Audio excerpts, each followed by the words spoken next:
Hey everyone, welcome to another edition of the Bolt City Podcast. Dave Palais, Josh Palais, Mario Heron. Excited because here we are, guys, almost a week away from kickoff of the 2023 season. Chargers hosting the Dolphins. And guys, look, we say this all the time. It's not our line, but it is true. The best ability is availability, right? And so right now, we're the healthiest team going in the AFC West. Doesn't happen very often. And again, Dolphins, big dreams in Miami. Guess what? They have guys who aren't available. I mean, big guys, guys that you say make a difference. And you're saying that this helps out the Chargers. And guys, it's bad to root for injuries. And look, it's not catastrophic where guys are out for the season, but they aren't playing against the Chargers. So let the audience know right away. The Dolphins playing without 3 starters. All right. Jalen Ramsey not playing. Cornerback Robert Jones, guard, not playing. Running back Jeff Wilson not playing. All of those guys unable to play to help the Chargers out in week 1. So I'm excited. I'll take any advantage we can get, guys.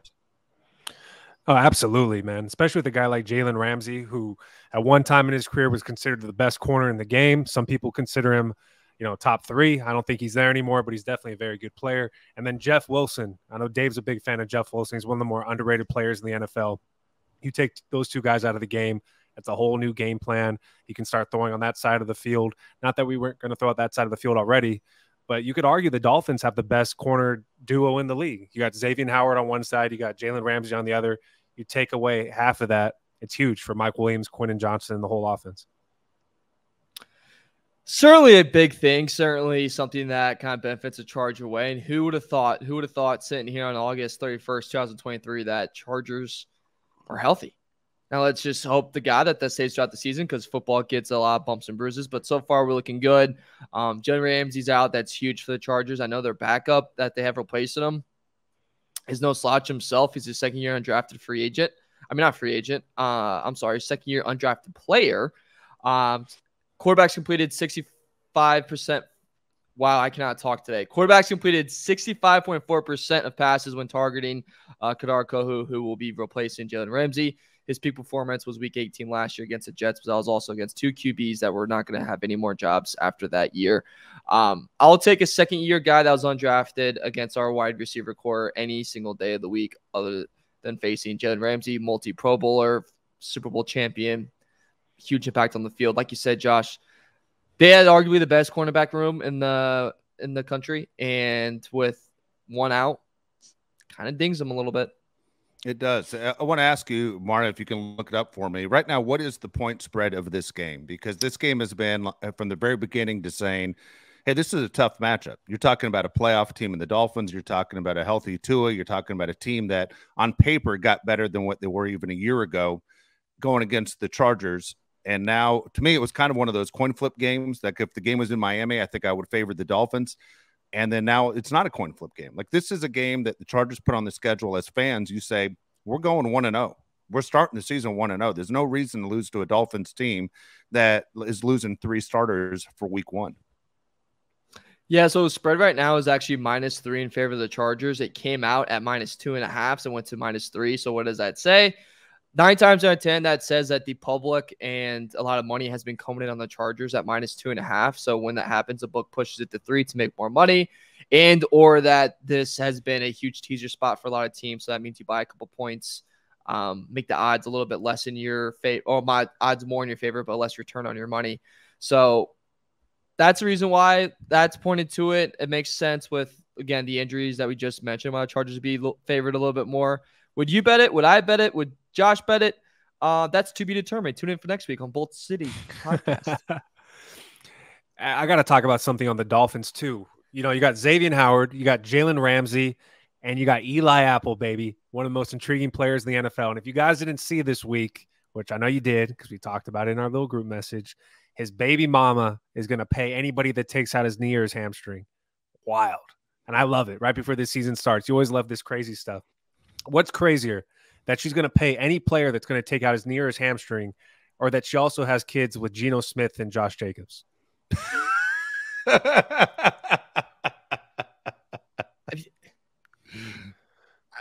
mean, I don't know where to begin with that other than holy fertile, I talk about, be careful. Wrap it if you want to tap it, Dude, yeah, we'll just leave it at that. I mean, crazy stuff, dude. Eli Apple's whole career with his mom and the Twitter and all that stuff is just out of this world. Let me ask you a question, though, Mario. Going into this game, Jalen Ramsey's not going to play, so obviously you have the whole new game plan. Do you expect a guy like Mike Williams or Quentin Johnston or somebody that isn't going to be on Xavier Howard as much? Because you're going to assume Xavier Howard's going to follow Keenan Allen. We assume that going into the game. Do you expect Mike Williams or Quentin Johnston to have a huge game? Definitely Mike Williams, just for the fact of his height and his ability to go and chase the ball. I mean, Kader is not that big of a corner, so in that matchup, like that's obviously just 50-50 ball is city over there with Mike Williams. And like we've mentioned all offseason, Kellen Moore's going to push the ball downfield. Why not have Mike Williams line up in certain spots and just show him downfield, throw it up, and say, hey, make a play on it? Why not do that with him? Why not do that with Quentin Johnston? I don't see them doing that with Quentin right away just because he's a rookie. And just from what we've seen in the preseason, he's ready, but I don't think he's ready for that type of workload. But something like Mike Williams, I expect that to be a pretty heavy target. And look, Keenan Allen, I don't think they'll shy away from him at all. I mean, I think Keenan Allen will still get his chances, still get open on those third downs. But when you just look at matchup-wise, you want to exploit the matchups. I mean, Mike Williams is definitely something I would take advantage of and use his height and ability as much as they can. What do you think, Dave? I couldn't agree with you more. Right there, when you look at what Kellen Moore is doing, I mean, he's brought in to make that offense vertical. The best way to do it is using Mike Williams. Both guys are going to get a bunch of catches, a bunch of touches, I should say, Josh, or targeted a bunch. Any way you want to look at it. There's no way it's going to be the Mike Williams show without Keenan Allen getting his touches. You can't have a veteran like Keenan Allen coming into that locker room. We all know that the biggest egos on an NFL roster are wide receivers and cornerbacks.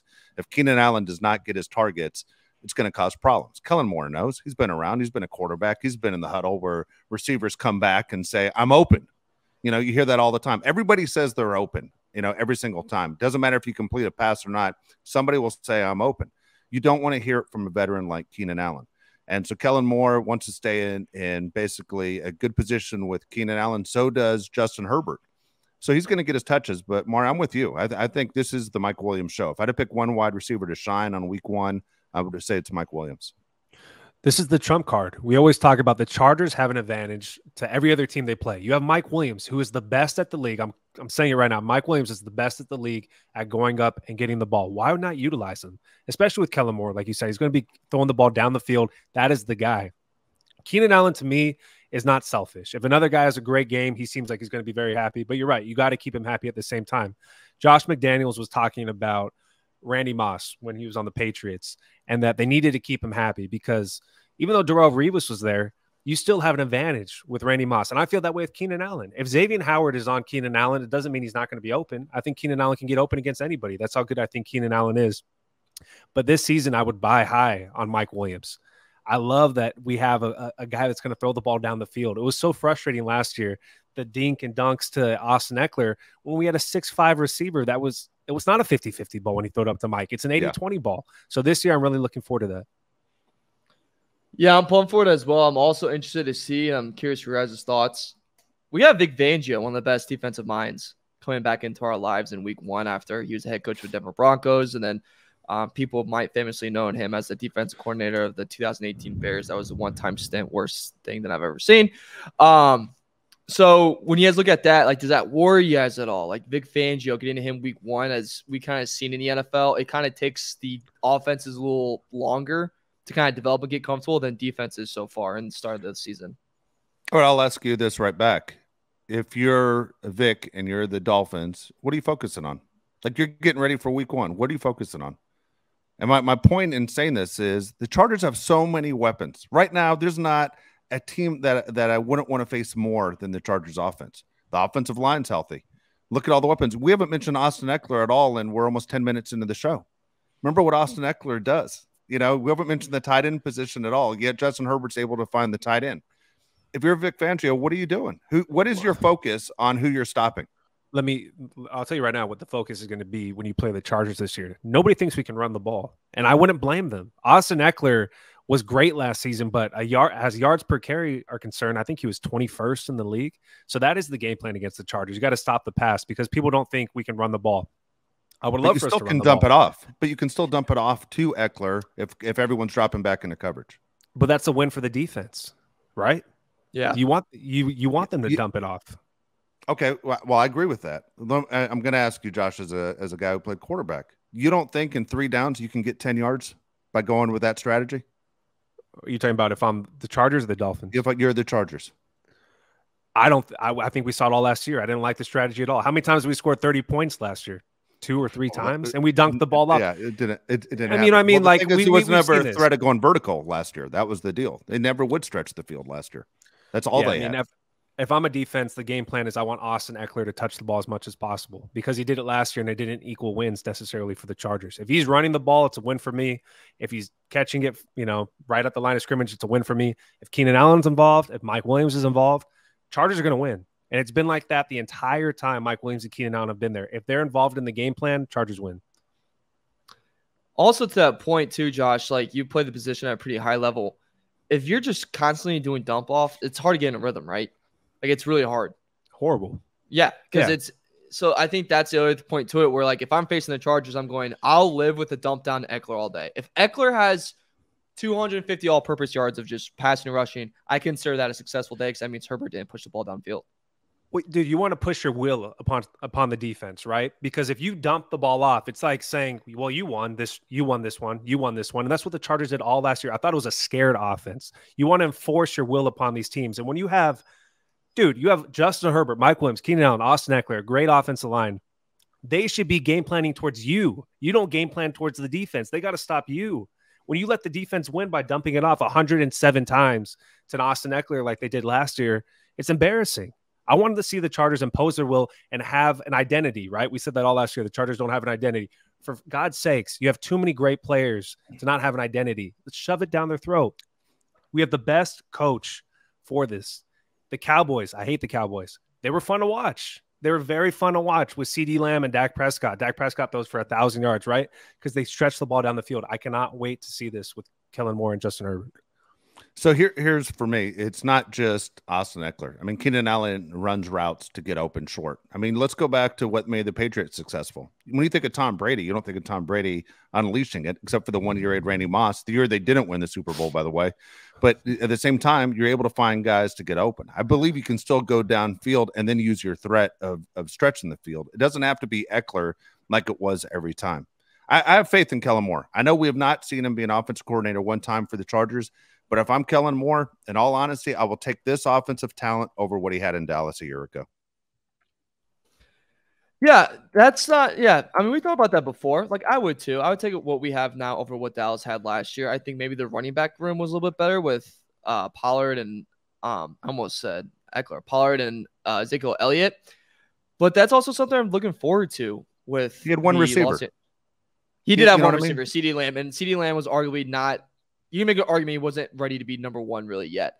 The thing I'm looking forward to that, though, is like Chargers, we haven't had a run game. Like there's two things the Chargers haven't done is stop the run and do the run. They don't do that very well. Last year, the Dallas Cowboys were 9th in the league in rushing. I'm looking forward to Kellen Moore also implanting that. Like if Vic Fangio comes up here and goes, hey, you guys are going to have to run the ball to win this game. I'm looking forward to Kellen Moore going, that's perfectly fine. We will run the ball all over you and run it down your throat every single snap. I don't even think there was a game last year where we really dominated the line up front. There's something sexy there. Look, when you watch your team impose their will and just have this drive where there's just smack in the mouth running the ball, it's like seeing a hot guy or girl at a bar. It's just good to look at. And it's just fun to watch and just good to look at. And then you want to talk to them a little bit. That's just how I feel with that. So when that happens with Kellen Moore and it's, we're up 6 on the Chiefs or something, we need to drain the clock. I'm looking forward to that moment when that happens and we don't get Kane back on, no pun intended, and then lose the game. All right. So look, you're missing your best offensive lineman last year too, right? Yeah. I mean, we talked about imposing your will in the run. How many teams in the NFL actually do that? Honestly, how many teams actually do it? The Titans. The only ones I can think of that do it. I mean, that is old school football. If you can do that, man, no one's ever going to stop you. But the Chiefs really don't do it. The Buffalo Bills don't do it, right? The Bills try and 49ers, do it with Josh Allen. 49ers do it. They try. Yeah. And 49ers do it. The Eagles try to do it too. Like, let's hold on. If there's any confusion out there, we don't deserve Kellen Moore. Do you guys remember that? He doesn't deserve to be here. We're lucky to have him. Okay, so you guys should enjoy this year. I'm talking to myself too. We're going to enjoy this year. And if the Chargers offense is phenomenal and the defense sucks, he should be the head coach. Okay, but we do not deserve to have Kellen Moore for this season. So enjoy it. Do we have the running backs behind Austin Eckler to make it a two-headed monster? I don't think we do. Josh Kelly looked great in the preseason. I'm not a huge fan of the preseason. But if you can somehow develop a run game, oh, my God. Best team in the league. And I'm not even kidding that. Best team in the freaking league if we can run the ball this year. And stop it, yeah. And stop it. No, yeah, you're right. Yeah, no, don't disagree. All right, so here we go. We talk about this roster, and we're very excited about the Chargers roster. Yeah, they have some holes. We've talked about that in the past as well. There's rumor, though, going around that this team might even possibly get better. Okay, I'm going to ask you guys, would you be willing to pull this off, and what would it take to pull this off? There's a rumor that has picked up the last couple of days that the 49ers are looking for a trade partner for Nick Bosa, and they're looking to trade him to an AFC team. Okay. Would the Chargers be a team where Nick Bosa, obviously Nick Bosa would be a good fit on every team. I'm not just going to throw that out there, but for the Chargers to have to give something up. Remember the Niners lost all those draft picks with Trey Lance. I mean, that was as we talked about in the last show, maybe the worst trade in football history. It was like right out of the movie Draft Day. But then they need to get draft picks back. I don't know what the 49ers have depth-wise. I don't know where the 49ers are salary cap-wise. Nick Bosa possibly coming to the Chargers, and we're all fans of his. We talk about him all the time, even though he's not on the show. Not only do I think does it improve any team in football, but I think it gets the most out of Joey Bosa. Nobody wants to be anywhere where your little brother is the one everybody's talking about. What's it going to take to get Nick Bosa? What would you guys give up? It's a lot. Yeah. What would you give up? Would you give up 2 first-rounders? Mac's going to have to be in that deal. But then you have to take on most of his Please contract. take my eyes, but don't take Khalil Mack. Okay. No, but like you have to send him back because then that free ups the spot because Mack and Bosa splitting reps is just not going to work. Either Bosa. And then you have to freeload that contract and probably eat most of that contract. And then you have to pay Bosa out top of that. If you pay Bosa, that means goodbye to one of your receivers as well because they're going to go in free agency. Okay. I mean, you're talking about, to me, the best defensive player in football right now is Nick Bosa. Am I wrong? Like the biggest difference maker? Like I'm a huge Aaron Donald fan. I'm a Fred Warner fan. Donald's going to retire after this year. Okay. Warner's great because he's smart as hell. He kind of knows what's going on. Bosa just basically disrupts everything. I mean, I would give up 2 first-round picks. That's not the way Tom Telesco usually operates. But this is, as we say this all the time, an NFL roster, the good teams, only 6 guys really make money. He deserves to be one of those 6 guys that make money. Yeah, okay. I would give it up. I mean, whatever I need to give up for Nick Bosa, I'm giving it up. I think, like you said, he's the best defensive player in the NFL. If you could pair him with his brother, I think you could get the best out of both of them. What it's going to take to get him, it's probably going to take a couple first-round picks, right? Are you willing to do that? Sounds crazy for a defensive player. Yeah, I am. Yeah. Sorry, I don't mean to jump in, Mario, but I mean, this is like a once-in-a-lifetime opportunity if this is true. So going back, I was going to the Mac trade, right? That sent him from the Raiders to Chicago. I would say good comp. arguably, good comp. Yeah, good comp. Pretty similar situation. The Bears gave up the 2019 first-round pick, 2020 first-round pick, 2020 third-round pick, and a 2019 sixth-round pick for that spot. And they got Mac, and they also got 2020 second-round pick and a conditional 2020 fifth-round pick back. So It would take 2 firsts, probably some like a third, 5th or 6th kind of bullcrap deal where you go throw one in there. Keep in mind, though, Niners love those later round picks. Like that's where they actually kind of nail. They do good in those. So they would take that 110%. So it would at least take 2 first. At least take 2. And then top of the money that you're going to have to pay him as well. And then I wouldn't be surprised if they ask for a player or if we send a player back, and/or Mac. I'm guessing it would have to be a Mac type of situation. Or, I mean, I don't know who they wouldn't want Eckler. And/or I don't think the charge. They don't want Eckler. They don't want another guy that they'd have to pay. Yeah. Yeah. But then it doesn't make sense for them to take Mac either, because then it'd be exactly. Yeah, I don't think they would ask for Mac. So my feeling is, obviously, you have 2 fantastic defensive ends. I mean, all of a sudden, you're talking about something that possibly disrupts Pat Mahomes, right? Yeah. I mean, nothing against Khalil Mack, man. I'm a huge fan, but he's past his prime. He knows it too. But you have both Bosa brothers on the field at the same time, assuming Joey can finally stay healthy. That does do something against the Chiefs. That does change the weight of the AFC. I don't know how the salary cap works. I don't think anybody knows how Nobody the salary does. cap works. Nobody does. You can always find the money like the Rams did for a year, win the Super Bowl, and then be miserable for 2 or 3 years. Yeah, so I assume if you had both Bosa brothers, you could lock them both up because they'd want to be on the same team together. That's how that would work. But you'd have to give up 2 first-round picks for the best defensive player in the NFL. Yeah, I do. Fine. And what would those picks be? Hopefully they're number 32. Yeah. You know what I'm saying? Yeah, that's a good point. I do it. I mean, I don't know why you wouldn't do it. You want to win.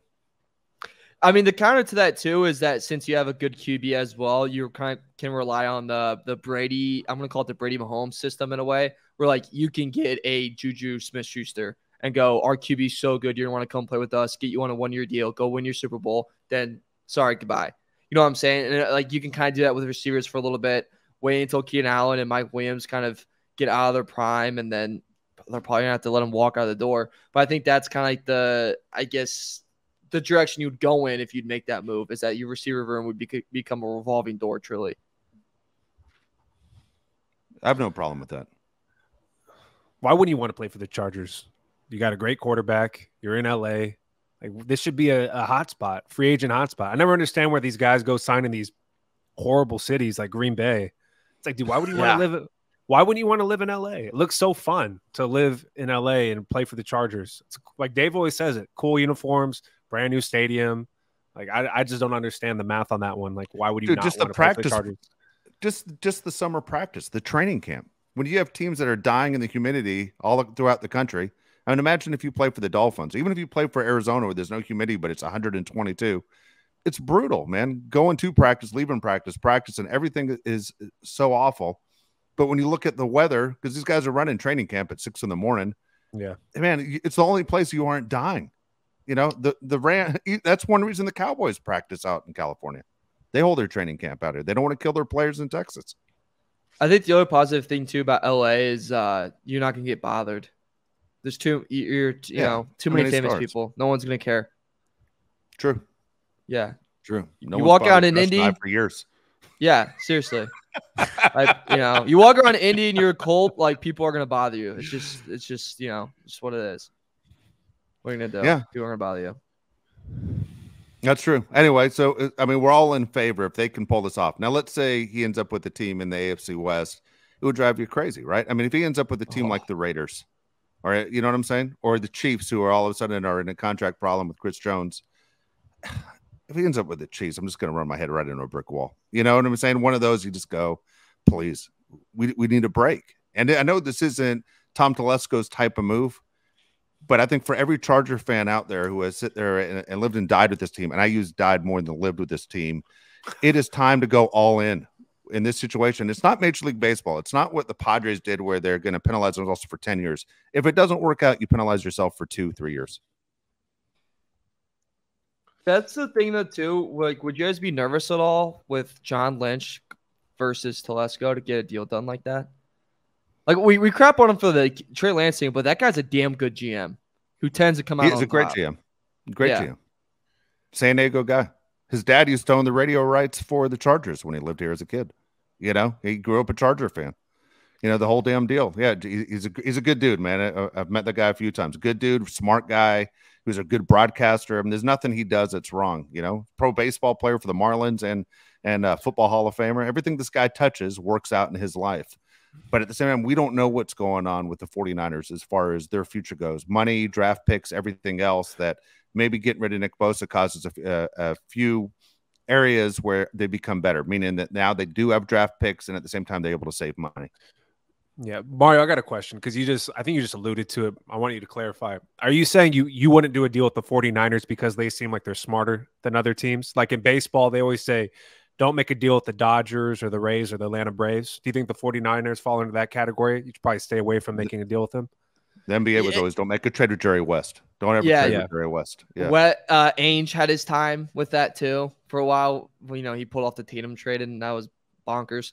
It would just worry me a little bit. Like it would just worry me. Like it's just one of those things where if he calls you, it's like you call everybody in the room and it's like you put him on speaker and you mute it after every sentence he says and you look around and go, all right, what do we do?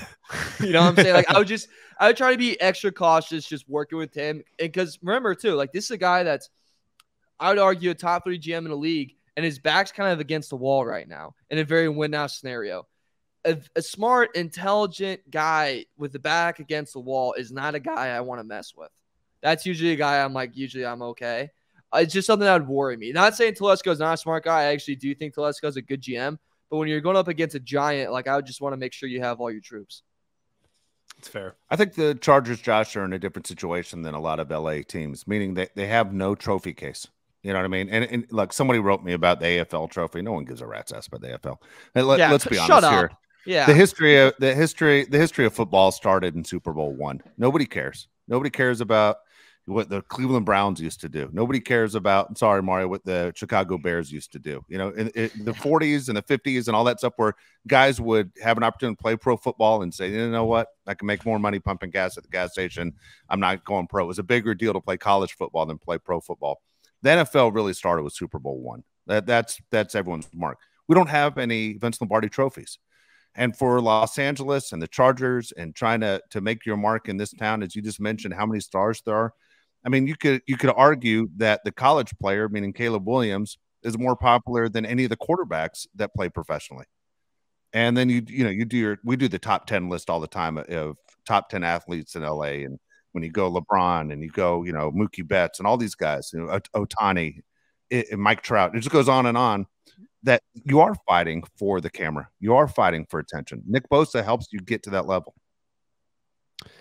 Yeah, I mean, the sad thing about the Chargers is it doesn't even matter how good they are. I think sometimes, like, they're not going to get the attention. You have to win the Super Bowl, literally. Yep. Making the playoffs and losing in the first round doesn't give you attention, LA. You are just a good-looking girl at a bar full of good-looking girls. You got to do something. You got to go dance on top of the bars. I don't know, but you got to win the Super Bowl. You got to win the Super Bowl. You can't just make it to the playoffs. It's just not cool. I mean, every team in LA makes it to the playoffs for the most part, usually, except for the Angels. But you got to do something more than just make it. You got to stand out in front of everybody. The Rams winning the Super Bowl, they're already more popular than the Chargers. And they do that. It's like, oh my God, if as a Charger fan, you're like, we're just further down. And then you got to build off that too, right? Like, the thing about the Rams, I think, is like they won it, but then it was a one-time ordeal. Like, it's, of course, F them picks, go all in for it. That's great. It worked for you. Problem now is you don't have like a future. Like, that 6-year-old kid that watched that's like, I'm going to be a Rams fan now, is not thinking, well, screw that. That was just a one-time ordeal. We're at the Chargers in a good situation. You're like, you can go on your Super Bowl run, win the Super Bowl, and then go, well, we have 10 more years of this, or 8 more years of this, or 5 more years of this, because we have Justin Herbert at QB. So it's just a little bit more fun and exciting, more thing to do. Okay, so I look at it a little bit different. Like, this is a win now time for the Chargers. I mean, right now, the Austin Eckler's not happy. Who knows how long he's going to be here? Keenan Allen's getting older. How much longer is he going to be here? Even Khalil Mack, how much longer is he going to be here? The time is now. Derwin James has been hurt and has missed seasons already. Your top defensive player is always kind of a hit and miss, but he's healthy right now. This is the time to go ahead and do this. You can't sit there to me and judge everything off of Justin Herbert. Everything is placed out where they're ready to go. You even have one of the best left tackles in football right now, ready to go. This is the time that the Chargers make their move. Josh mentioned the winning thing, and it's not, I know Mario's in Chicago right now, but he is a Charger fan. It's not LA 11, but look, LA's won a lot in the last 10 years. The Lakers have won, the Ducks have won, they won in 2007, but the Kings have won twice. The soccer teams have won. The Dodgers have won. They win all the time. The Rams have won. And so for Dean Spanos, this is the time. And all the rumors that Dean might sell the team one day in the near future, this is the kind of thing that drives it right up. You want to get the most money for your franchise, win the damn Super Bowl. Yeah. Definitely. You become relevant when you win a Super Bowl. Do you guys agree it's the most important championship out of all of them? Out of all of them, right? You win the Super Bowl, it's bigger than winning the World Series. It's bigger than winning an NBA Finals. So the Super Bowl is key. It's the number one watch sport. Has to be the most important. Yeah, not even close. Nothing gets like not Galaxy or the Sparks. Yeah. Not even close. All right. And go ahead, Josh. No, I was just going to ask you about the final roster, but if you have what are you going to say? Real quick, before you get to the final roster, I want to wrap the show up that way, guys. I didn't mean to jump around the whole rundown, but Jonathan Taylor, we brought this up. I just want to touch on this real quick because Jonathan Taylor was trying to work out a trade. It's really funny how there's so much uproar on forgetting the running back position and how these running backs wanted to create their own union and all this. this has shown that all 32 teams don't value the running back. Austin Eckler's super upset, got a raise, but still talks. Josh Jacobs disappeared the entire training camp. He's going to be back for week 1. And then all of a sudden, Jonathan Taylor, who a year ago at this time was everyone's number 1 pick in fantasy football, all of a sudden cannot find a trade partner, cannot find somewhere to go. And so Jonathan Taylor's without a team. The Colts, I think, surprised a lot of people by putting him on the PUP list, and he's out the first 4 games. So what everyone thinks about running backs and what they think of themselves, 2 different things. And at the same time, Jonathan Taylor, who, Mario, you just moved from Indianapolis, so you're familiar with what the Colts do. Are you surprised that they say, you know what, we're going to have you basically unable to play for 4 weeks with the ideas we don't want to take a chance of getting you hurt if we're able to trade you? I'm not surprised by it because keep in mind, this is the same owner that turned Edward James away and then they won the Super Bowl right after. And traded Marshall Faulk. Marshall Faulk, not Andrew James. Crap. Got that confused. Whatever. Hanging out with Jim Irsay too much fixes your memory. So it doesn't surprise me. That stuff doesn't surprise me. It doesn't surprise me that they put him on the pulp list. It doesn't surprise me that Irsay keeps playing hardball. All this stuff just does not surprise me. This is an owner that's been an owner for a very long time. This is an owner that has an ego. This is an owner that has a Super Bowl and a Super Bowl appearance. This is an owner that thinks he's smarter than everyone else in the league. This is an owner that does not let his GM be a GM. He tries to control it all. Jerry Jones is that stuff. That's just what he does. It's not surprising it's came to this. This is also, Chris Ballard said it, and he told Taylor this. We won 4 games last year. This is a team that's not a good team. They know they're not a good team. This is not a team that Taylor's one missing piece to make it to the playoffs. They're not. With Taylor, they're not a playoff team. Without Taylor, they're not a playoff team. That's just what it is. Now, what are you going to do with that? I don't know. You're not going to pay him because you have a guy that you think's your stud quarterback. So you have to pay him in a little bit. You're going to have to go find him receivers to pay. And then you're going to need a pass rush to go with DeForest Buckner. And then you're probably going to need another corner because Kellen Moore sucks. And you have no one else in your secondary unless you want Shaquille Leonard to play corner for you too. You can go ahead and try that, but that's just not going to work. So it's not a surprising thing. It's only the dumb only gets dumber. It's going to get dumber. It's going to get more exhausting. I truly see Taylor just playing for the Colts this year at one point. He's just going to shut up and play. I mean, that's just what it is. Not trying to sound like a redneck in Kansas with the shut up and play, but it's just he's just going to play. He's going through all this. At the end of the day, the Colts suck. They will not forever suck, but they're going to suck the whole year with or without him. You said it right there. With Jonathan Taylor, they suck. Without Jonathan Taylor, they suck even more. Anthony Richardson. It's like, cool. I get to hand the ball off to Jonathan Taylor. Oh, is that Zach Moss back there? Okay, great. Yeah. I mean, dude, you're killing your rookie quarterback. Killing him. Dude. You already know this guy's going to be running for his life all season.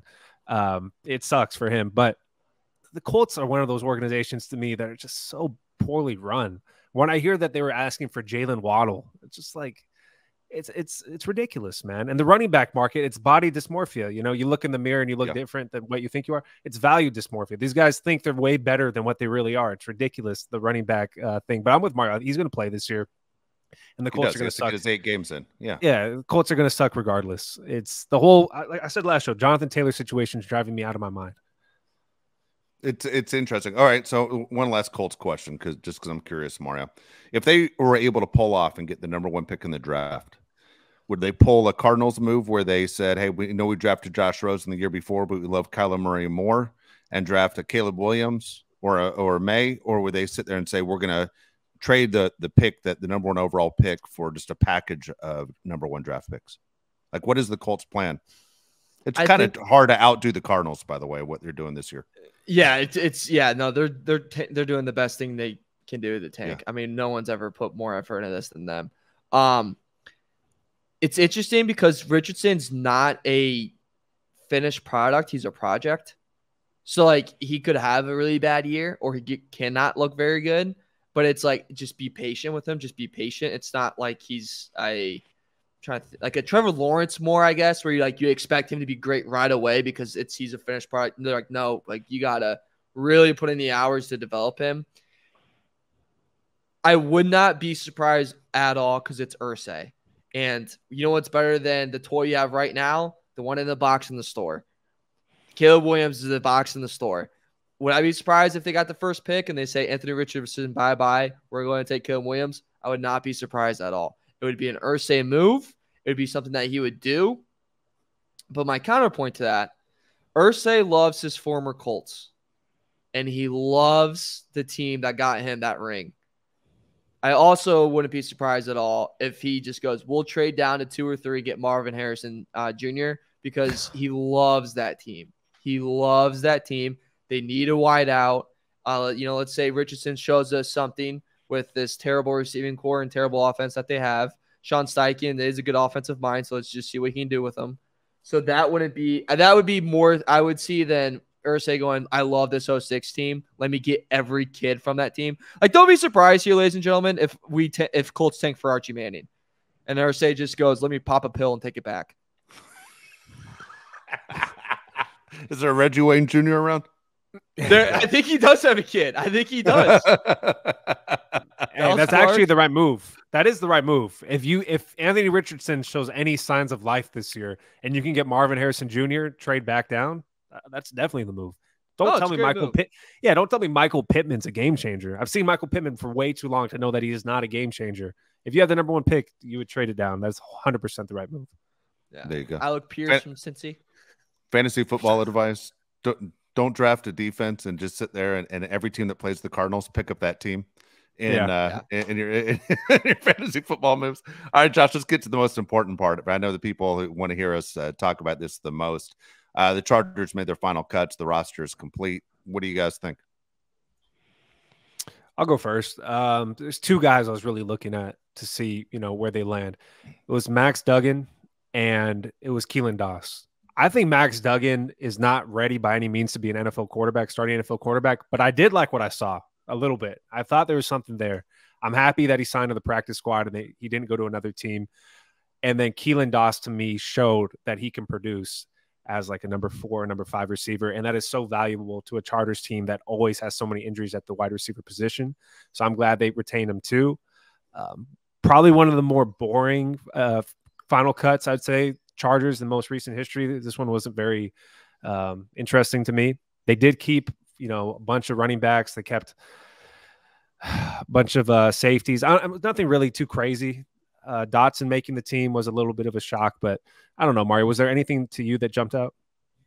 I guess the Dotson was a little bit surprising. I really thought after that last game, I was like, God, he's really flirting with just being a practice squad guy, but happy to have him on the team. I think running back's a position you can never have enough of. It's kind of like corner, where like, dude, you just need a lot of them. Like, someone's going to go down. You're going to need a good backup in there. So I was surprised, but then again, not surprised by that. I'm just happy Big Dicker's our kicker. That's just going to be something fun to play with all year long. Like I literally read that. I go, the amount of jokes I'm going to be able to list off that whole time. And then if he gets another kick in for a win, oh my God. Like the type of material we're going to have coming in, gentlemen. I mean, I've never been in Big Dicker position to be the kicker, but I imagine it's a pretty good feeling to seal a win right there. You mentioned the Duggan thing. I mean, it's a guy that was a Heisman guy last year and he's on your team. So you kind of want to see him like be there on a Sunday. Not surprised that he didn't make the squad. I mean, I feel like teams that are in the Chargers position tend to not have backup QBs that are rookies. Because it's like if our guy goes down, we want like a veteran in there. Yeah. And then if you have a guy like Duggan, you're like, Duggan is going to go up against Mahomes. Duggan is going to go up against the Bills. Like, really Duggan. So I think that like it was something that just wasn't surprising to me. Usually your backup QBs, you want a veteran and not like a guy that's going to poop his pants just by looking at the playbook on Monday before the game. No, I'm all for with this roster. I mean, again, we're healthy. The rest of the AFC West isn't healthy. I really like the position they're in. It's one of those, like the Chargers are never in this position, where everything's all systems go and you feel comfortable the way things start out. Next week when we do the show, or our next show that we do, we're going to go through, not only the Chargers schedule, and we're going to tell you where we think they're going to end up in AFC West, but we're going to go through every division and give our predictions on what's going to happen in every division, which 7 teams from each side will make the playoffs, who will match up in the Super Bowl. Last year, I completely expected the Rams to represent the NFC again, and it couldn't have changed even more. There are some obviously exciting teams that are ready to make a Super Bowl run. it is extremely competitive. I mean, we're sitting there talking about what goes on the AFC, even compared to what goes on the NFC. I mean, it seems like such an easier ride in the NFC. And for the Chargers, man, they make it to the Super Bowl, they're going to have to beat the best of the best. It is extremely competitive. I know Cincinnati fans think this is their year. I know Buffalo fans think this has to be their year. The Jets think this has to be their year. Dolphins, Chiefs. I mean, it goes on and on that this is the year. Maybe Jacksonville says we're still young and we're going to win the division, but they don't expect to win a Super Bowl. Everyone else expects to win a Super Bowl if the teams that can compete. We'll break it down as far as what's going to happen there.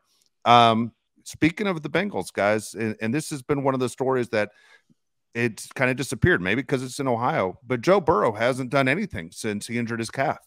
Like, he has been hurt right at the beginning, and there's talk Joe Burrow's not going to play week 1, and you don't know when Joe Burrow's coming back. And so for this calf injury is something that, again, good for the Chargers, because you talk about being able to host playoff games. If you can win the division and then get maybe even another playoff game at home, it's a big move for Joe Burrow to miss games. Yeah. Do you think they're in any danger of not winning that division? I think you need Joe Burrow, is what I'm saying. Like, Cincinnati needs Joe Burrow. The thing that it's a calf injury, right? So, look, we all know, I don't know if we all know, but all of us have played sports. There are 3 muscle groups you use every day, whether you're an athlete or not.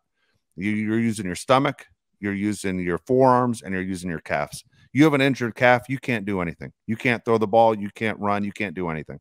And the fact that he has a calf injury is a big injury. Are you afraid to say anything bad about Joe Burrow? It is a big deal. It's a big deal. Yeah. It's been more than 30 days, and there's been no talk about Joe Burrow coming back on that football field. Yeah, just like if you're in Cincinnati and somebody says, this is good for the Chargers, you're like, what? Like, what do you mean it's good for the... I think down the road, I'm a forward thinker. Yeah, no, you're right. I mean, just people in Cincinnati don't think about us like that, but we think about it the other way around. Joe Burrow is, I think, the second best player in the NFL. It's huge. It sounds like he's going to be able to go within the first couple weeks. But if that's a nagging injury, maybe. Jake Browning's their backup quarterback, and I don't think anybody has faith in him. I actually called Jake Browning one of the bottom 3 backup quarterbacks in the NFL. We saw him at Washington when our team played against him, and I don't think there's a lot to be desired there. So Joe Burrow, if he's hurt, yeah, it's a huge game changer. How good are those receivers with Jake Browning as their quarterback? So just from I'm reading up on it, like how his first practice went today, everything's saying that he looks just as great as there's one quote saying right on the money as usual. All the receivers were like happier, looking good. Like you're right, calf injury something is worrisome, but like it's Joe Burrow, man. Like I'm not worried about this at all. Like it's just, and again, hey, I don't, as I said before, no joke, I don't root for injuries. And actually, I know it's weird. He's an LSU guy. I like watching Joe Burrow play. As a guy that's a sports fan, I like watching Joe Burrow play. But again, when you're doing the whole MRI move, and you're looking for muscles and you're looking for tears, when it's in a knee and you can see the extent, a grade 3, all that stuff. But when you're talking about a calf injury, you don't know how honest the Bengals are being with this thing. And so I am curious, and at the same time, just to get into someone's head, like, is it going to happen again? And what is the seriousness of the calf? Maybe I'm reaching here, but I'm thinking if I'm a Cincinnati fan, I'm guessing you're thinking about, are we better than the Ravens? Are we better than the Steelers? Are we better than the Browns? That division's crazy competitive. But then you're thinking Bills, Dolphins, Jets. They might not even be thinking over here. They might just be thinking, hey, the only thing we have to worry about in the West is the Chiefs. Maybe they aren't even thinking about that. But this is a Charger team. As we said, health-wise, we're as good as any team in football right now. Yeah, I mean, Dayan Henley has a hamstring injury. Does that mean anything to you? I don't know how serious it is. It's different. He's not the quarterback, right? The quarterback goes down. Like if Henley goes down, can't play, all of a sudden the odds don't change. You know what I'm saying? But Kenneth in Murray, Vegas, you got a lot of faith in that guy? I don't, but Vegas odds change dramatically if the starting quarterback can't go. Yeah. 100% right. Chris Jones to me is such a bigger deal than Joe Burrow. Like they always say, you can't look too far ahead. Dude, we're still behind the Chiefs. We got to beat those guys. If we can't beat the Chiefs if we can't beat the Chiefs in the regular season, I know the best team in the league. Then like, why should we have any faith that we're going to go on the road and win in Cincinnati? Yeah. kind of with Josh's point, like I get, like you gotta pay attention to kind of what's kind of going on in the division and not division in the conference. Like if the Bengals are without Burrow, I mean, right now it says Bryce Callahan, the Bengals OC, on Joe Burrow. He's in a good place. We got a good plan in place for Week 1. He hasn't done intense 11-on-11 yet. So hasn't done really live on scrimmaging. In terms of that, yeah, I'm with you though. Like you kind of just gotta focus on the Chiefs. Like let's just focus going to 1-1 with the Chiefs. As soon as you go 1-1 with the Chiefs, then we can kind of like really go expand and worry about other things. But at the same time, like if what do you expect Cincinnati to stay? Honestly, what do you expect Cincinnati to stay? You know, they're playing Week 1. They aren't going to sit there and go, man, we are effed. You know, they're going to sit there and say, Joe Burrow. You want teams to basically prepare for Joe Burrow. But how much can you hide from the media when they're there at practice? Like, how much can you hide? You can't. Yeah, you can hide a ton. No. You can hide a ton. The Chargers used to hide a ton when I covered the Chargers on a daily basis. You never knew what was going on. You only knew what Mike McCoy or Norv Turner or Schottenheimer would tell you. You really didn't know. You know, you don't know how much access they give to the media in Cincinnati. You know, there are other coaches that would say you can sit here and watch from beginning to end practice. And the other coaches say you can walk in here the last 5 minutes. Yeah. Those NFL coaches are so paranoid that you're literally know what you're watching and are going to share that information. I'm also higher on the Browns, by the way, than I think most are. Is that right? Late night research, couldn't sleep. Really got into the Browns. Okay, well, you'll share it next week when we're breaking it down because I'm dying to know why you think this is the Browns' year. It's not their year, but like if they could knock the Bengals off in the division, like I wouldn't be shocked if that happened. I would be shocked. Shocked. Really? Yeah. All right, I can't wait to these predictions. I'll tell you right now, I got the Browns last. I think Groper Cleveland last. No, really? Yeah, last. I'll put the Steelers ahead of the Browns. Dude, I'm really off on the Ravens. I've been watching. Look, I watched The Wire. You hate the Ravens. You hate the Ravens and you hate the Packers more than anyone I've ever met. Look, the Ravens have lost me money. I've watched 2 shows of how bad of a city Baltimore is. I'm just off on them. Okay. Yeah. So what you want? We're gonna knock this out next week. I can't wait. Or next show. I'm ready to do a show tomorrow just to find out what the hell you think about Groper Cleveland. You know, I'm excited now. This is it. This is gonna be great. All right, so we're gonna be back in a couple days. We'll have a new show for you again with all our predictions. Who's gonna make the playoffs? Where the Chargers finish? And I don't think last year any of us picked the Chargers to win the division. It wasn't one of those. This isn't one of those Homer podcast shows. This is one of those where we're going to tell you exactly what we think. I don't think we did. You can look it up, Mario. I think one of us had a AFC championship. One of us definitely had that. Yeah, probably was me. I don't even remember. All I know you definitely did. No, yeah, I think you definitely did. I think you definitely did. All right. I like this year's team better than last year's team. All right. I didn't know everything that was going to go down with injuries. I didn't realize Slater was going to be gone right at the beginning. We're going to, and like Keenan Allen and Mike Williams and Joey Bosa, we're going to sit out more than half the year either. So we'll figure it all. I also think I had Josh Palmer like being the stud player that is coming out here and great. They had to draft a wide receiver in the first round because he didn't do what I thought he was going to do. Okay, anyway, in your defense, everyone had that though. That was like if you read any Charger thing, it was always like Joshua Palmer. He's gonna do it. Can't trust those Tennessee guys. Say it all the time. Yeah, all right, when we come back though, it'll be an exciting show. It'll be a fun show for us. And I don't know about you guys, but I'm literally gonna make my picks like if I was gambling on my picks. Like put my money where my mouth is. This is no Homer stuff here. I'm going to be as serious as it can be. It might hurt some feelings, but this is the way all three of us are going to go about it. I know Mario always makes every decision. Like, all right, if I was gambling here, this is the way it's going to go. That's where it's going to be a long pod. It's going to be a long pod. It's going to be a good time. I'm looking forward to it. Extended version for free. Absolutely. Again, thanks again for watching on YouTube. You want to leave comments? We love the comments. We read every single one of them. If you're listening to the Odyssey app, that's fantastic as well. We'll have a Bolt City podcast for you in a couple days. For Mario Heron, Josh Palais, I'm Dave Palais. We'll see you next time. If you subscribe and comment, you get to go on a double date with Josh and his fiance.